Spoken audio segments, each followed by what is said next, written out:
नमस्कार. आज आपण बनवणार आहोत हळदीच्या पानातले सुगंधी चविष्ट पातोळे. चला तर मग सुरुवात करूया. इथे आपण साहित्य घेतले. त्यामध्ये आहे गूळ, तूप, खसखस, ड्रायफ्रूट्स आणि वेलची पावडर. इथे आपण हे 2 नारळ खवून घेतले. आता आपण टोप तापत ठेवून त्यामध्ये तूप टाकले. तूप छान गरम झालं की त्यामध्ये मग आपण खसखस टाकली. खसखस टाकल्यानंतर त्यामध्ये आपण ड्रायफ्रूट बारीक केले होते ते टाकूया. ते सुद्धा थोडे गोल्डन होईपर्यंत परतून घ्यायचे. आता हा कट केलेला गूळ होता तो टाकून घेऊया. तो सुद्धा छान त्याच्यामध्ये परतून घ्यायचा. गूळ चांगला मेल्ट होऊ द्यायचा. आता गूळ हळूहळू मेल्ट होतोय. यामध्ये आता आपण जे नारळ खवून घेतले होते ते त्याच्यामध्ये टाकूया.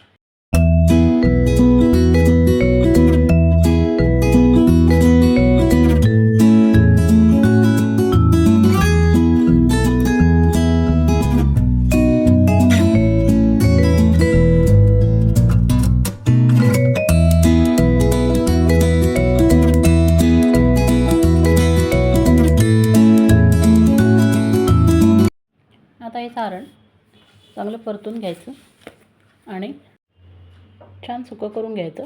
जास्त ओलसर नाही ठेवायचं. आता हे आपलं सारण तयार झालं आहे. त्यामध्ये आपण वेलची पूड टाकूया. वेलची पूड टाकून झाली की पुन्हा एकदा त्याला ढवळून घेऊया.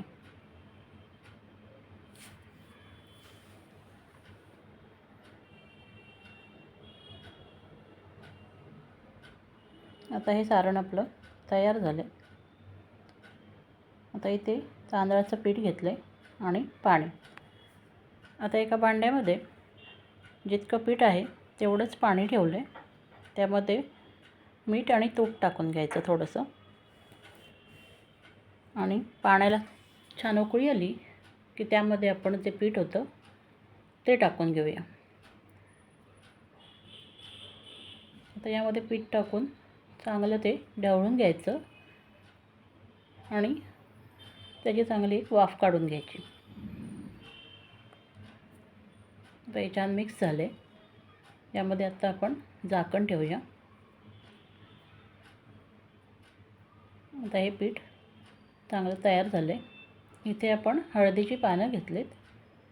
ती अशी कट करून जे आपण पीठ घेतलं होतं उकड काढलेली त्याचा आपण एक गोळा घेऊन या हळदीच्या पानावर पातळ असं पसरवून घ्यायचं. त्यामध्ये आपण जे सारण तयार केलं आहे ते टाकायचं आणि साईडनी कडा छान व्यवस्थित बंद करून घ्यायच्या. आता अशा आपण बाकीच्या उरलेल्या सगळ्या पातोळी बनवून घेऊया. इथे आता पातोळ्या बनवून तयार झाल्यात. त्या आता स्टीमरमध्ये आपण एक 5-7 मिनटं उकडायला ठेवूया.